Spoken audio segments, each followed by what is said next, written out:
Paz do Senhor, meus irmãos, tudo bem? Aqui é o pastor Alexandre Gomes. Estamos em mais uma escola bíblica, onde vamos aprender sobre a palavra de Deus. Mais uma escola bíblica da nossa igreja, Assembleia de Deus, Ministério do Belém, aqui nos Estados Unidos, no estado da Geórgia, na cidade de Marietta, e coordenada pelo nosso pastor Marco Krebs, e o nosso pastor presidente, pastor Joel Freire Costa, Irmãos, eu quero aqui fazer uma oração, iniciar esta lição, e nós vamos iniciar a lição número 5. Ore comigo. Senhor maravilhoso Deus, obrigado por esse momento ímpar que estamos tendo de aprender a Tua Palavra, de se relacionar com a Tua Palavra, Senhor, de sermos orientados por ela, aqueles que amam a Tua Palavra, Senhor, que nesse momento possam aprender, possam ser edificados e abençoados. Entra com esta palavra em cada lar, em cada coração, em cada vida, Senhor, em nome de Jesus. Irmãos, nós vamos estar aprendendo sobre a nossa lição, de número 5, da nossa escola bíblica, lição de número 5, que tem por texto: libertos do pecado, para uma nova vida em Cristo Jesus. Qual é a ideia de libertação? A ideia de libertação é de você não estar mais algemado, A ideia de libertação é aquela de você não estar mais sujeito a estar dentro de um local, aonde você não possa sair. E também a ideia de libertação é quando você já não está mais sobre uma condenação, que é alguém que te acusa, para você estar preso. Então, libertos do pecado para uma nova vida, não é velha. Há muitos que vivem lá atrás do passado, mas as que recebemos em Cristo é uma nova vida. Vamos caminharmos, O nosso textuário diz: mas Deus, que é riquíssimo em misericórdia, pelo seu muito amor com que nos amou, estando nós ainda mortos em nossas ofensas, nos vivificou juntamente com Cristo. Eu vou ler de novo para que você entenda, para que você venha raciocinar pausadamente o que isso significa. Observe comigo o texto. Mas Deus, que é riquíssimo em misericórdia, a qual em Lamentações Jeremias diz que as misericórdias do Senhor, ela é a causa, o motivo de Deus não nos consumir.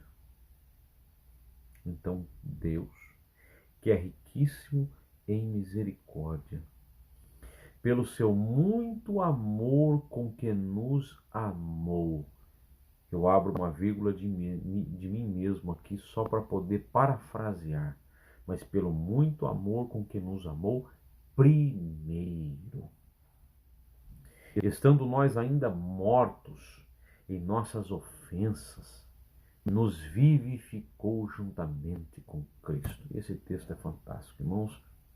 Nosso textual está em Efésios capítulo 2, verso 4. E 5, a nossa verdade prática diz: por meio da maravilhosa graça divina, fomos libertos do pecado, perdoados e salvos da condenação.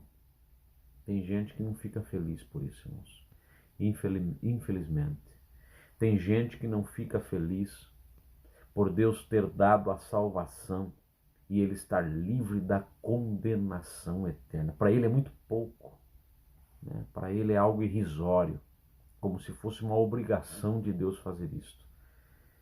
Que Deus tenha misericórdia destas pessoas. E ainda recebemos o direito da vida eterna. Então, por meio da maravilhosa graça divina, fomos libertos do pecado, perdoados e salvos da condenação.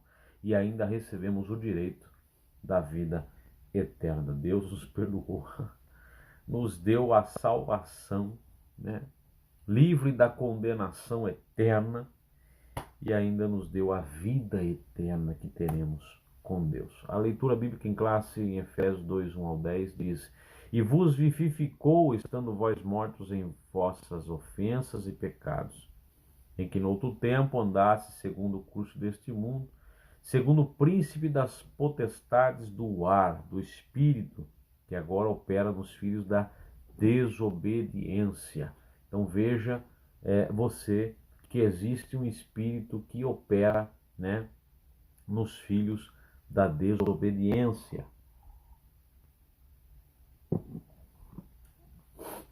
Entre os quais todos nós também antes andávamos nos desejos da nossa carne, como diz também lá em Gálatas, né, capítulo 5, verso 19 ao 21, fazendo a vontade da carne e dos pensamentos, né?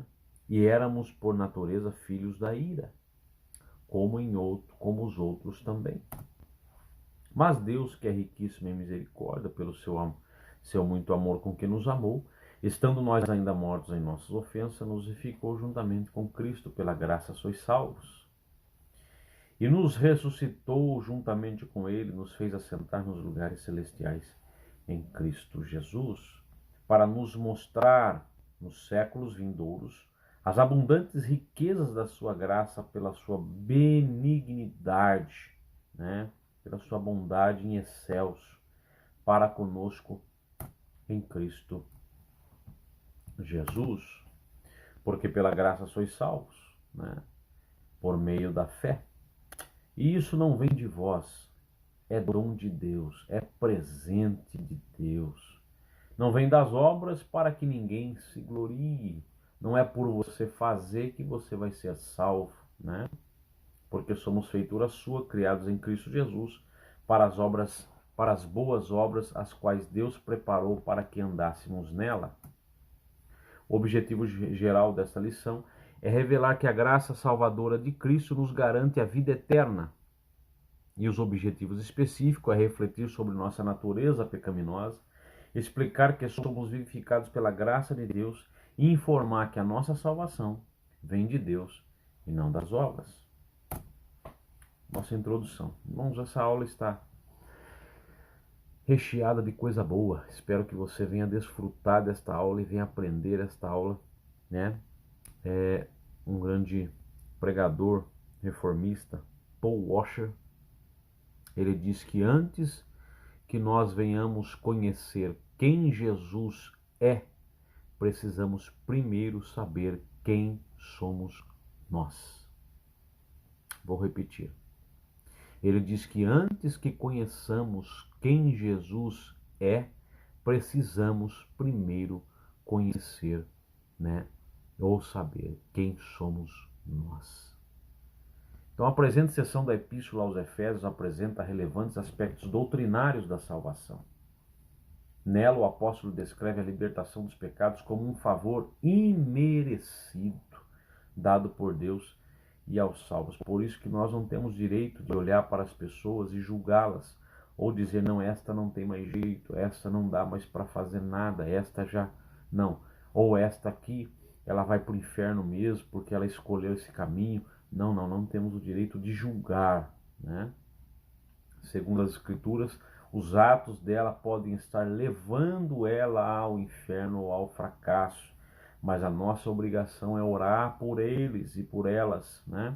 Por estas almas, na verdade, para que elas venham se encontrar com Cristo e participar desta libertação e deste favor imerecido que é a graça de Deus, a fim de que eles desfrutassem de uma nova vida em Cristo, a antiga natureza morte em ofensas e pecados, a nossa condição anterior. Vamos dar uma olhada. E vos vivificou também vós, mortos em ofensas e pecados. Efésios 2:1. Do grego parapitoma, tem o sentido de passo em falso, de forma deliberada. Então, esse é ofensas, né? Do grego paraptoma, tem o sentido de passo em falso. E o pecado? Do grego amartia, que vem aí o estudo da teologia, a martiologia, né? A martia, que é estudo a respeito do pecado, e logia, que é estudo, né? O qual descreve como aquele que erra o alvo. Então, quando você pratica o pecado, quer dizer que você está errando o alvo, né?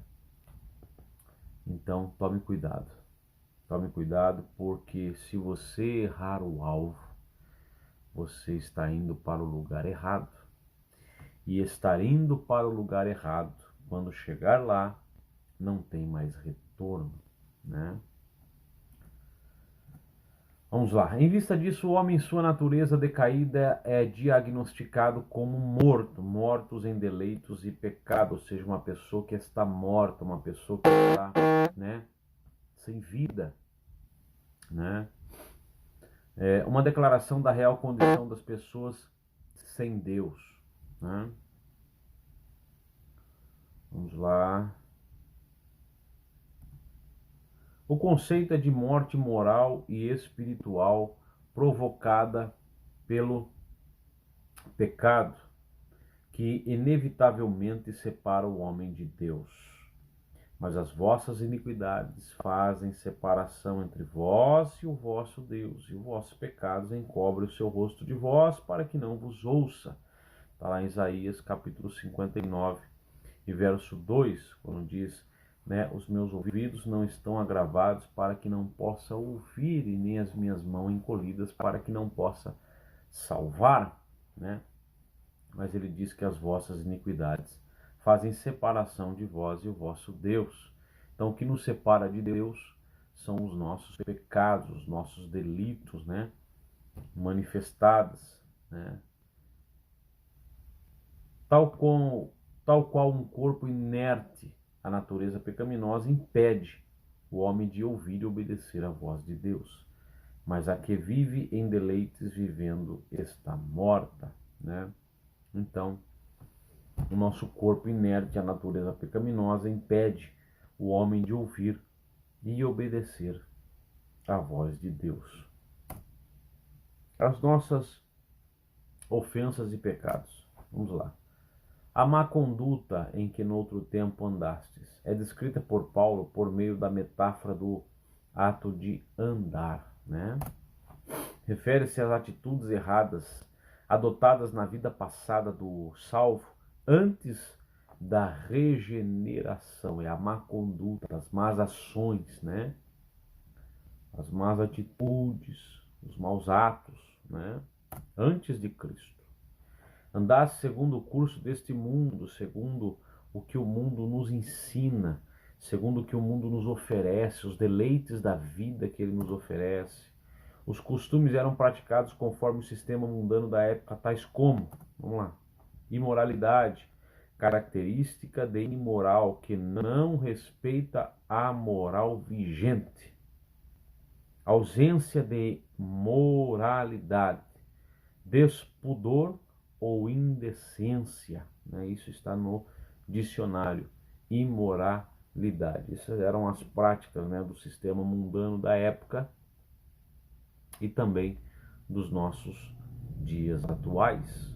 Vivemos em uma época onde, quando Jesus disse há 2000 anos atrás, ele disse, serão como nos dias de Noé, que as pessoas casavam-se, separavam, casavam-se de novo, e separavam, e casavam-se de novo, e assim iam, e festejavam, e banqueteavam-se, e casavam de novo, e aquela festa, aquele adultério, né?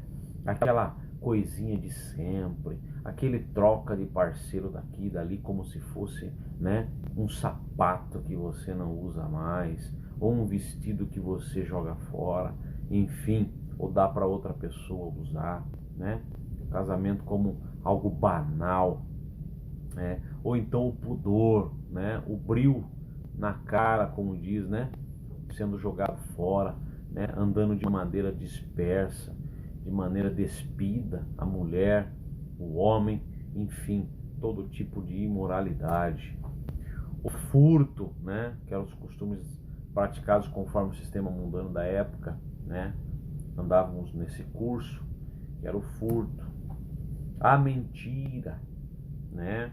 E ela vem perambulando, né, até os nossos dias, né?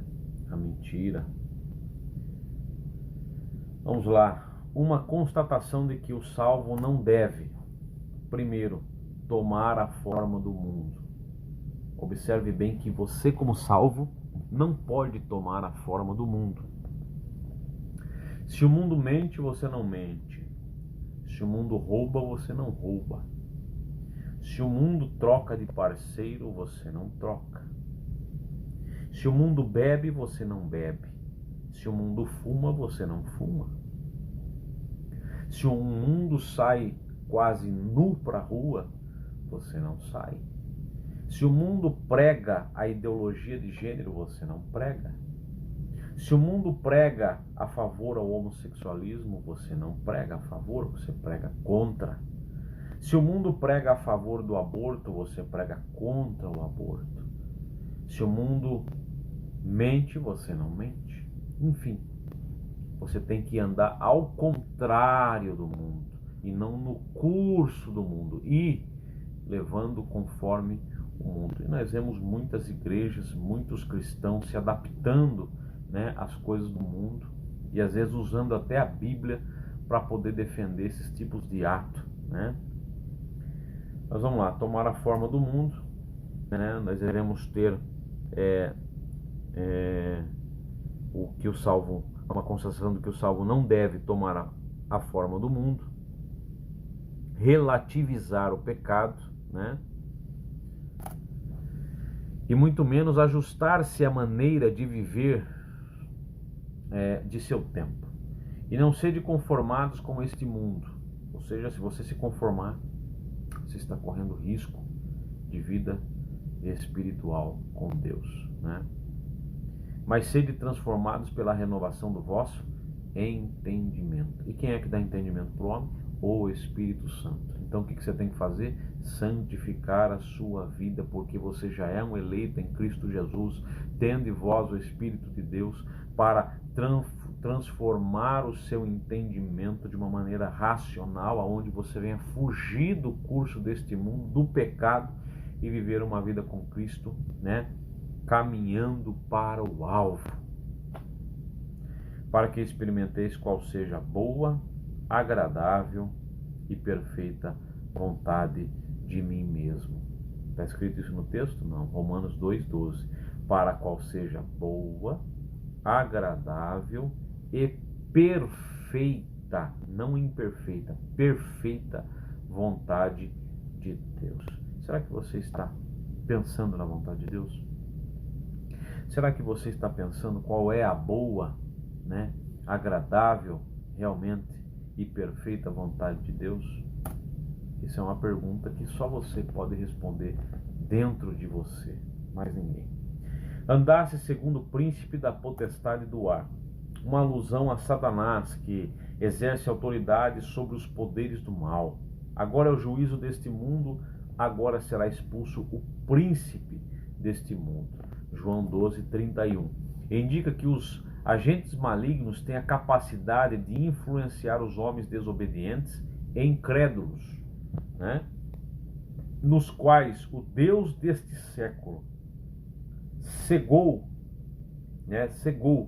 o entendimento dos incrédulos, para que lhes não resplandeça a luz do Evangelho da glória de Cristo, que é a imagem de Deus. Então ele cegou, tapou os olhos dessas pessoas, incrédulas, amantes de si mesmo, pessoas que não se importam, né, com a vontade de Deus, com a boa, perfeita, né, e agradável vontade de Deus, pessoas que pensam em si próprio, incrédulas, que não acreditam, não creem, né, no Evangelho de Cristo Jesus. O Deus do século cegou eles.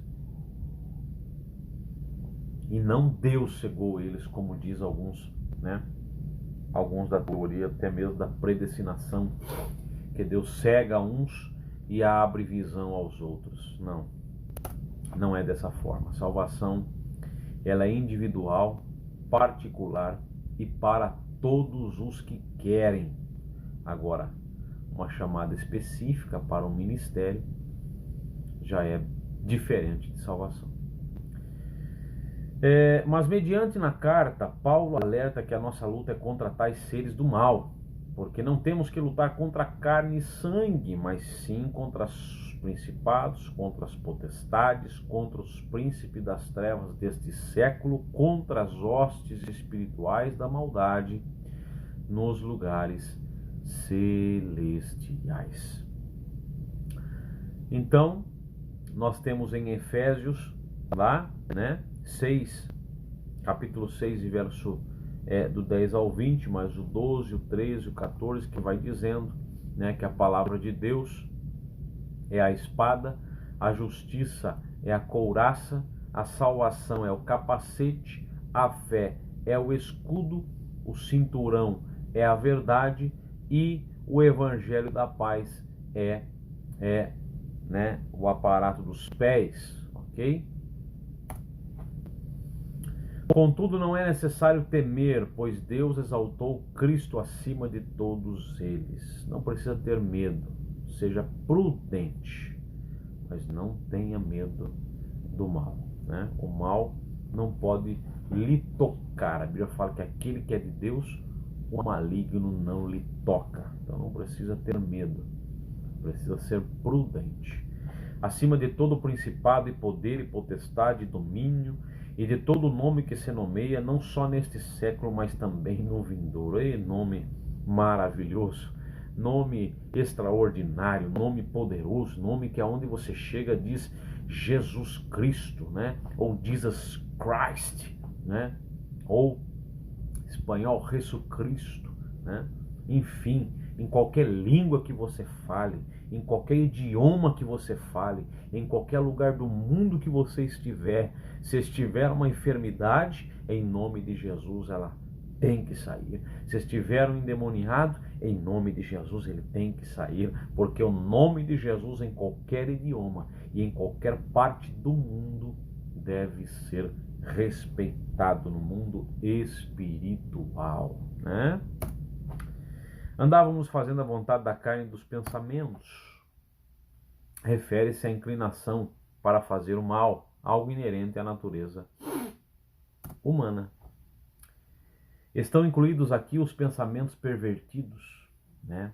E a prática de todos os desejos desordenados da carne, né? Como resultado, éramos filhos da ira, preparados para a ira do Cordeiro, isto é, condenados e desprovidos do favor divino. Paulo sublinha que essa era a nossa condição, entenebrecidos no entendimento, separados da vida de Deus pela ignorância que há neles, pela dureza do seu coração. O que separa Deus do homem é o pecado, e o que une Deus e o homem é um mediador chamado Cristo Jesus, que levou sobre si todos os nossos pecados e enfermidades na cruz do Calvário e nos deu a salvação e a libertação da condenação eterna e o prêmio da vida eterna. Vivificados pela graça, alcançados pela misericórdia e pelo amor divino, após constatar, né, a situação da humanidade sobre a ira de Deus, Paulo passa a descrever os atos divinos de amor e de misericórdia que alteraram o quadro caótico da raça humana, né? Começando com uma conjunção adversativa, o apóstolo declara exultante: mas Deus, que é riquíssimo em misericórdia pelo seu muito amor com que nos amou. O ato de misericórdia implica compaixão e simpatia para com os indignos, né? Porque Deus encerrou a todos debaixo da desobediência para com todos usar de misericórdia. Então, Romanos diz: porque todos pecaram e destituídos estão da glória de Deus. Então, todos carecem da misericórdia do Senhor, todos, sem exceção. A carta aos Efésios ensina que ao prover à humanidade o meio de escape da merecida ira, Deus não se mostra apenas misericordioso, mas abundante em misericórdia, né? Sempre agindo com misericórdia, não só uma vez, mas sempre, constantemente, agindo conosco com misericórdia. E essa que riquíssima misericórdia procede do seu muito amor com que nos amou. A Bíblia enfatiza que foi a magnitude desse amor que motivou a nossa salvação. Vivificados por sua graça. Descrevendo as dádivas divinamente concedidas aos salvos, o apóstolo enfatiza que o amor de Deus nos alcançou, estando nós ainda mortos em nossas ofensas. Ou seja, ele foi até lá onde você estava e te alcançou, te trouxe para perto, te abraçou, te carregou no colo, né? E te deu uma vida nova em Cristo Jesus. Isso significa que não éramos merecedores desse amor, mas que mesmo assim Deus nos vivificou juntamente com Cristo. Você não merecia estar aqui. Você não merecia ter a família que você tem. Não pense que você é merecedor porque você faz bem, porque você não rouba, porque você não mata, porque você não se prostitui. Não pense você que você é bom o suficiente porque você faz uma caridade, você dá um arroz, você dá um feijão para alguém, ou você faz alguma coisa. Não. Não pense você que você é bom bastante para adquirir a salvação. Você é pecador, né? Você é miserável, você é pobre, cego e nu como eu, né? Sem Cristo, mas com Cristo nós somos mais do que vencedores. Por Cristo, com Ele nós somos, sem Ele não somos nada, somos pó. Eu digo um texto que somos pior do que esterco sem Cristo, porque a gente não serve nem para adubar a terra, a gente serve só para atrapalhar a terra quando a gente está sem Cristo. Mas quando estamos com Cristo, aí somos frutíferos, somos uma árvore frutífera, de frutos dignos de arrependimento, né?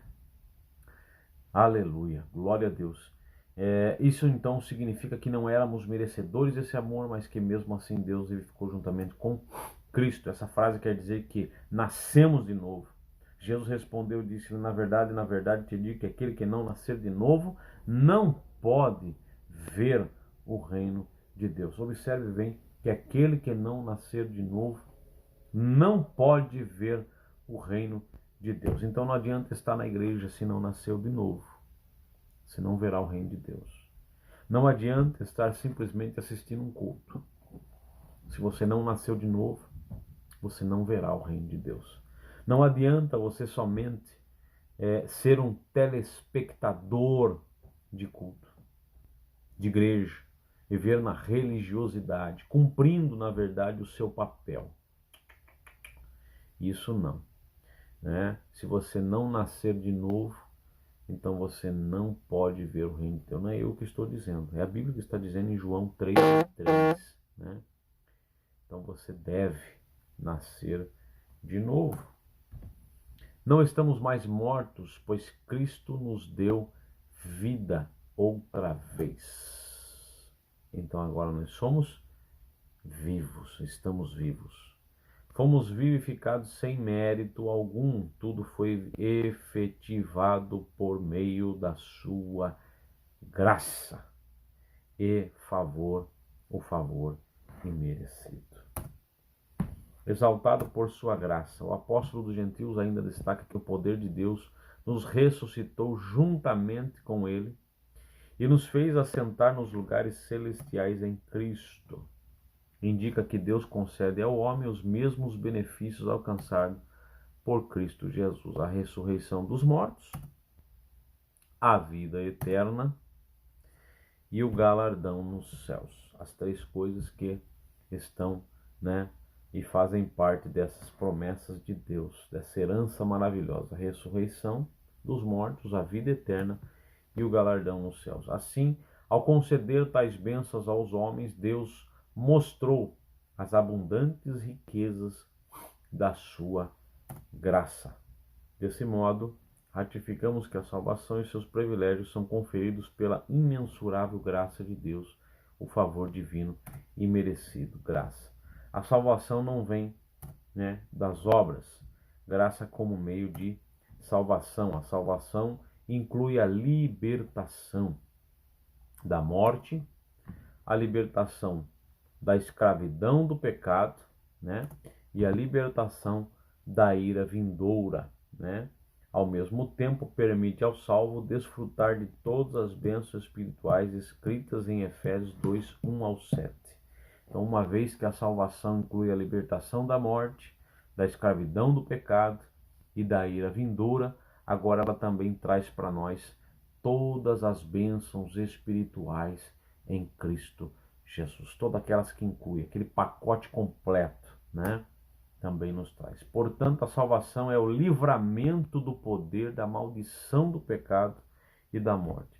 Então, se você estava com uma maldição antes de Cristo, hoje você está uma pessoa abençoada em Cristo e por Cristo, Segundo esse livramento. E a restituição do homem à comunhão com Deus, uma bênção concedida a todos que recebem Cristo como Salvador. Então a pergunta é: de que lado você está? Separado de Deus? Frustrado? Condenado? Vazio, Que é o pecado que traz isso, traz separação, frustração, condenação e o vazio, Ou você está do lado de Deus, que traz perdão, paz, vida abundante, vida eterna e satisfação. De que lado você está? Graça, do grego charis, significa favor imerecido, sendo justificados gratuitamente pela sua graça, pela redenção que há em Cristo Jesus. Ela mostra que a iniciativa para tornar possível, desculpa, irmãos, veio da parte de Deus. É por meio da graça que Deus ativa o livre-arbítrio e capacita o pecador para que responda com fé ao chamado do Evangelho. Livre-arbítrio, ou seja, Deus não vai decidir por você. Você tem que decidir, se você quer Deus, se você quer a salvação de fato, se você quer conhecer realmente a vontade perfeita, e a boa vontade de Deus na sua vida, se você quer realmente, cada vez estar perto de Cristo, ou se você quiser estar longe, tem um caminho estreito que conduz à vida eterna e o largo que conduz à perdição. Você tem um livre-arbítrio, que é a livre escolha para onde você quer ir. Todavia, ainda assim, o ser humano é livre para escolher entre dois caminhos, salvação e perdição. Eu aconselho você a ir para o caminho da salvação. Sua liberdade não foi eliminada e a graça pode ser resistida. Se alguém quiser fazer a vontade dele pela mesma doutrina, conhecerá se ela é de Deus ou eu falo de mim mesmo, Então, sua liberdade não foi eliminada e a graça pode ser resistida. Você pode dizer não para Deus, como você pode dizer sim para Ele, está em suas mãos. A decisão é hoje, a decisão é agora, A fé deve ser considerada como a aceitação da obra realizada por Cristo em nosso favor. Ela é a resposta à graça de Deus através da qual recebemos a salvação, pela fé. A fé não se vê, mas ela é o firme fundamento das coisas que não se vê e é a certeza e prova daquilo que se espera. Hebreus capítulo 11, verso 1. As obras como evidência de salvação. Nos versículos 8 e 9, Paulo usa duas negações para endossar a origem da salvação. A primeira, porque pela graça sois salvos por meio da fé. E isso não vem de vós, é dom de Deus. Trata da salvação pela graça que provém de Deus, que é o favor imerecido, sua graça. Não vem das obras para que ninguém se glorie. O que quer dizer? Que indica não se tratar de recompensa de algum ato humano. Como a salvação é uma realização divina, agora somos feitura sua, criados em Cristo para boas obras. Uma transformação ocorreu. Agora em Cristo somos uma nova criatura e as coisas velhas já passaram, né? 2 Coríntios capítulo 5, verso 17, e as coisas velhas já passaram, né? Eis que tudo se fez novo, porque nós somos uma nova criatura em Cristo Jesus. Passou, meu amigo, passou, né? O que é para trás é passado, e o que basta para Deus agora é o presente e o futuro, né? Por isso, se antes o apóstolo usou a metáfora do andar numa perspectiva negativa, outrora andávamos fazendo obras más. Agora, por meio de uma perspectiva positiva, somos instados a andar fazendo boas obras, não como meio para ser salvo. Nós fizemos isso na lição de número 3, se não me engano, né? Que eu disse que você não faz obras boas porque você quer ser salvo. Você realmente pratica obras boas porque você é um salvo. Então são suas características de uma pessoa salva. Então, o andar de boas obras não como para ser salvo, mas como evidência de que você já é salvo. A nossa conclusão diz que antes da regeneração éramos filhos da ira e condenados à perdição eterna. Você estava condenado, você era filho da ira. Por ato do amor divino, por meio da sua maravilhosa graça, nos tornamos filhos por adoção. Oh, glória! Essa gloriosa salvação nos foi concedida independente de nossas obras. A partir da salvação, passamos a praticar boas obras que glorificam ao nosso Pai.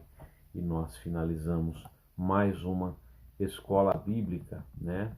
Que Deus em Cristo abençoe a todos, né? E que você possa ter realmente a ideia, né, da nossa lição de número 5, que tem por título Libertos do Pecado para uma Nova Vida em Cristo. Então que você saiba que o nascer de novo é uma vida gloriosa, é uma vida de satisfação, é uma vida, né, de garantia de que você tem um Senhor, você tem um Salvador e você tem, né, um advogado, um consolador, é Jesus, o justo, né? E você tem o Espírito de Deus que está em todos os momentos da sua vida caminhando junto contigo. Que Deus em Cristo vos abençoe, meus irmãos. E nós, né, teremos a nossa próxima lição. Deixa eu até ver aqui qual que é o tema. O tema é a condição, né, dos gentios sem Deus. Essa é a nossa próxima lição, lição de número 6. Espero encontrá-lo aqui conosco novamente, que você possa ser edificado, que você possa ser abençoado por esta lição, por esta palavra, em nome de Jesus. Amém. Glória a Deus. Até a lição de número 6.